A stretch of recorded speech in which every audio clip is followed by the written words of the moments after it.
It's time for a quick update. It really will be a quick one, sorry. So this is the Alba sparsus in a satin at the back there.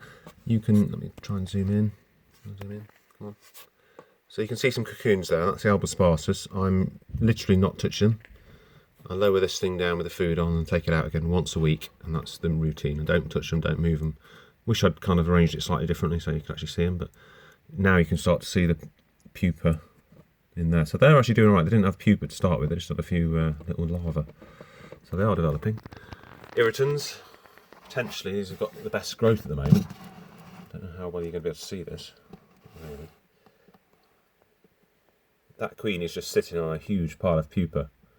And to be fair, they are brood boosted. Because the first queen I got, I changed the setup twice well, did one setup and moved to another setup, and the queen died 2 days later. I shouldn't have done that. This is just a standard tubs and tube. That other test tube there, you see the mesh on it? That's because the workers from the other queen are in there. I didn't want to just kill them or do anything else with them, so they're in there. And maybe after a couple of months, when the numbers are up, if they're still alive, I'll let them out. See what happens.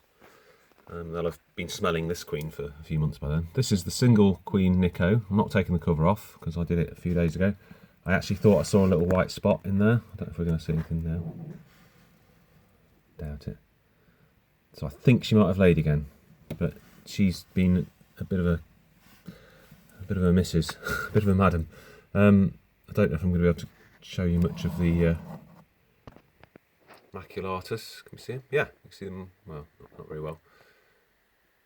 She came with some eggs and stuff, and yeah, there's still eggs and stuff in there.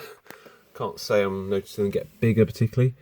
Yeah, the eggs are pretty clear now in there. This is the 2 queen Nicos. See what I mean? They're larvae now, not just eggs. They were a tiny, tiny little patch of eggs originally. And I thought there was more than that, but I think they've grown and become a sort of smaller pile. I hope. Or they've eaten them. This is my disaster story here. Can I show it? I'm letting it dry out now. That's my dead queen. This is which was my favourite, best colony, everything. This was the Auroventris. And it's been a bit of a disaster. I'm down to 4 workers, a major, and I think 2 larvae. Part of that is because they'd had a die-off when I first put them into this setup, I think. Was it? I can't remember what I did with them. But they didn't like it. You know what campos are like. They don't like a new setup sometimes. It doesn't matter how good or bad it is, they just don't like it sometimes. Right, and these are the stars of the show at the moment. No one's on the Outworld at the moment, but these are the Rufoglaurcus. They don't like light at all, as you can see. I've got all upset. But I've got plenty of brood. The queen was actually sitting out here a second ago. See there? There she is, there's queen. They're carrying it back in now. There's quite a lot of pupa. Supposedly they only make small colonies of 100 to 150. Yeah, there's videos on the internet which looks like looking at videos of Nicos with sort of, over 500 to 1,000. So I think that care guide is a bit wrong. The Tetramorium bicarionatum, not that you can see much here at the moment, but they are sort of recovering a little bit, I think. In fact, I'll show you, it's easier with these. Can I show you in there? There we are. So there's going to be about another 5 or so ants that are scattered throughout the other parts of the setup. But that's brood there, you can just about make out. But that is my entire colony at the moment. But they've got fresh brood. And it's sort of nice that a lot of those are workers. So when they came, they were nearly all queens and elates and, not exactly... Well, there's some in the water tube there as well. So the Tetramorium, I think, are just going to need a little while before they can take off again, really. That's what it comes down to. I don't like leaving the top off necessarily, because I seem to be able to climb over this barrier. Here, they're back in this tube. That for a little while, they'd left it for a few days. But they've eaten the eggs. This is my Singularis. Still quite happy and healthy. I never see them eat food. I put it in there. I have to water this setup every 2 days anyway, so I'll just make sure they've always got sugar water and they've always got something to eat. I just never see them do it. But it's not at all uncommon to see them walking around on the ceiling, it seems, or they could be anywhere. Walking around on the ceiling is a common one. So I look in there, there's only one of them, and when I look around, the other one's on the ceiling. But they seem quite confident, don't seem stressed or unhappy. I don't move this tank off here very often, which comes to the next reason why I don't do that. At the back here, this is the quiet corner, you could say.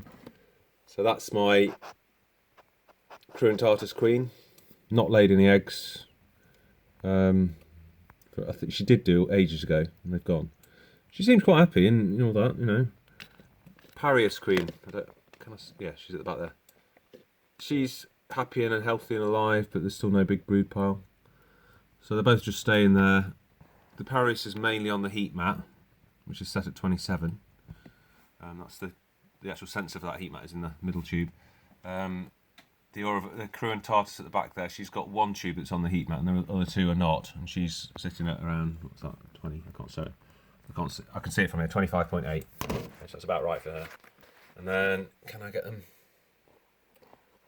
Oh, there you are. Look in the red filter there. I'm going to zoom in. This is very bad filming because of the angles and everything. This is my Formica rufobarbis. Can you see all that brood? I've had them about maybe 4 weeks now. They didn't come with any brood. So they're developing really fast. I'm surprised. They're like the fastest I've got developing wise so far. So that was it. I'm not going to go anywhere else. I could just go off to the shelf here. Yeah, they never did move in, these Lasius niger, no matter what I do. They're living in that little tube there. I've got a video all ready to go on these. They were supposed to move into here, and then just never did. And that'll be the 4th type of ant I've not been able to get to move into this nest, I think. I think it needs hydrating every single day without fail. Which is it's not practical, is it?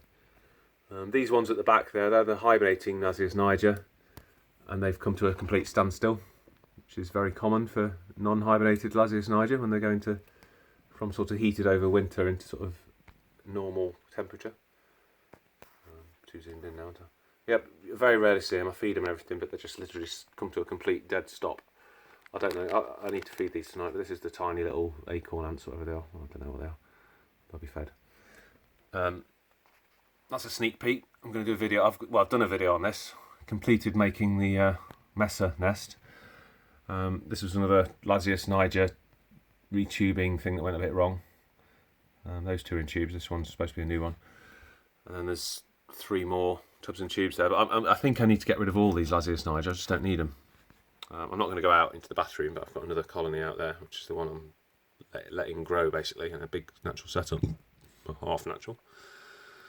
There you are. So that's what's going on. Not a lot at the moment, to be honest. The irritants have got a nice big brood pile. Proper poopers. Poopers? Pooper scooters. No. Pupas. I don't know. Some people say they grow fast. Some say they grow medium. They're not slow growers. They're not like European Camponotus. So it remains to be seen. But that space there, I've measured it all out. It's going to have another Saturn sat next to it for them. I don't know. I'm going to hold off putting them in it until that lot all hatches, basically. But yeah, so they've got a Saturn. I'm going to have 2 Saturns sat at the back like that. One for Alosparsus, one for irritants. And when they fill up, if they ever do fill up, then obviously that's when I'll have a nice problem to work out. Single queen Nico, I just don't know. I've given up on her really. I'm just leaving her alone, hoping something happens. But I've given up on her, and I've got these 2 Nico queens instead. So at least I can have experienced Nicos. Is my plan. And these, I don't touch these. I give them some sugar, and I'm not going to touch them again until there's workers walking around.